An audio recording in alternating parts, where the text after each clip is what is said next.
அம்மையப்பன் பாதத்தோடு குருவின் பாதம், ஆனை முகத்தோன் பாதம், ஆதி முதல் 15 திருபாதம் போற்றி செய்து இந்த நிகழ்ச்சியில் கலந்து கொள்ள வந்திருக்கும் அனைவருக்கும் இந்த குருகுல பயிற்சி, இந்த பயிற்சி படித்து சான்றிதழ் பெற வந்து இருக்கக்கூடிய அனைத்து நல்லுள்ளங்களுக்கும் இனிய வணக்கம். இது உங்களுக்கு ஒரு வாழ்க்கையில் ஒரு பொன்னாள், அற்புதமான நாள். நீங்கள் வெற்றி பெற துடிக்கக்கூடிய விஷயங்களை சொல்லக்கூடியது. ஏன்னா சாதனை பெறலாம். ஜோதிடம்ங்கிறது மிகப்பெரிய விஷயமானது. அந்த மிகப்பெரிய விஷயம் உங்கள் கையில் கிடைத்திருக்கிறது. இதை படித்து சான்றிதழ் பட்டிருக்கோங்கிற ஒரு விஷயம் இருக்குது. படித்த பாடத்தை, சொல்லிக் கொடுத்த பாடத்தை படிக்கிறதுக்கு ஆரம்பிங்கள். படிக்கும்போது தான் நீங்கள் கண்டிப்பாக ஜெயிக்க ஆரம்பிக்கிறீர்கள். ஸோ பாடம் அப்படிங்கிறது என்னென்னா, படித்தாச்சு அப்படிங்கிறதில்ல. நாம் நிறைய ஒவ்வொருத்தரும் வரும்போதும் நம்ம அனுபவித்து பார்க்கணும், அதில் உள்ள அப்ளை பண்ணி பார்க்கணும். அப்பொழுது தான் ஜோதிடனாக மாற முடியும். மிகப்பெரிய ஜோதிடனாக மாறதுக்கு காரணம் என்னென்னா, நம்ம கணியர் ராஜசேகர் ஐயா சொன்னார், உங்களுக்கு பிரசன்னம் போட்டு எல்லாத்துக்குமே பலன் சொன்னார். சொன்ன விஷயங்கள் கரெக்டாக தெளிவாக எல்லாத்துக்கும் புரிகிற மாதிரி சொல்லக்கூடிய விஷயங்கள் சொன்னார். இப்போ இதெல்லாம் எப்படின்னா அனுபவம் அப்படிங்கிற அடிப்படையில் சொன்னார்.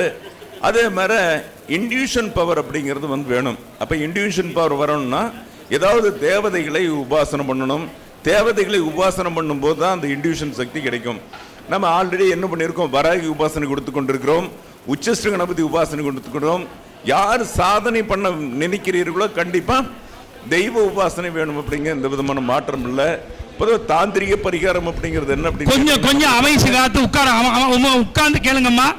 முக்கியமாக பேசிட்டு இருக்காங்க, அங்கே நிற்காதீங்க தயவு செய்து, கொஞ்சம் குறைங்க. நிகழ்ச்சியை நம்ம நல்ல விதமாக நிறைவு செய்யணும். எல்லாரும் ஒத்துழைப்பு தரணும்.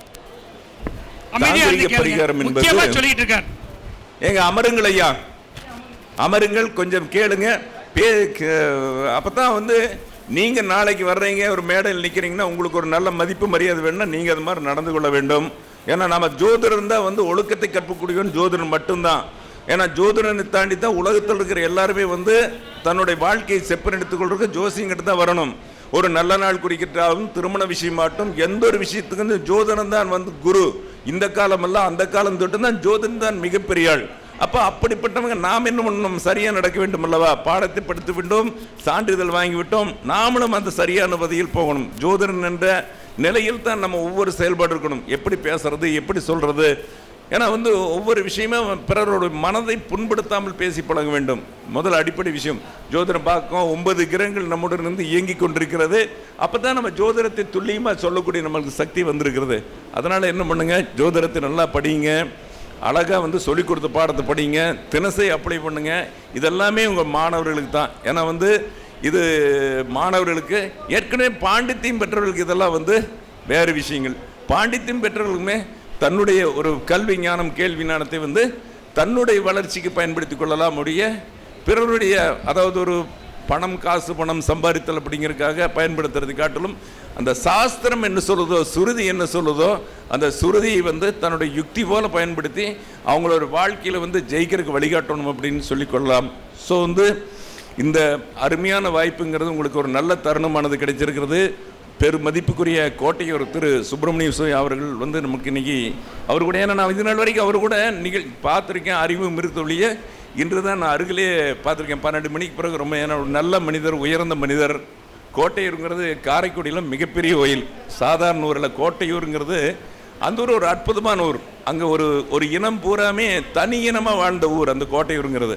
அப்புறம் அந்த தனி இனத்தை வேறு இனங்கள்லாம் ஆக்கியபை பண்ணி போட்டு அந்த தனி இனமானது அப்படியே பரவி போன இடம். அது அற்புதமான ஒரு ஊர், சாதாரண ஊர் அல்ல. அந்த ஊர்லேருந்து ஒரு மாணிக்கம் போல் ஐயா வந்திருக்கார். மாணிக்கம் சாதாரணமான விஷயம் அல்ல. அதனால் இந்த நிகழ்ச்சியில் ஒரு நல்ல என்னுடைய மகன், அதே மாதிரி ஒவ்வொருத்தரும் கலந்து தங்களுடைய பொன்னான கருத்துக்களை எல்லாம் சொன்னாங்க.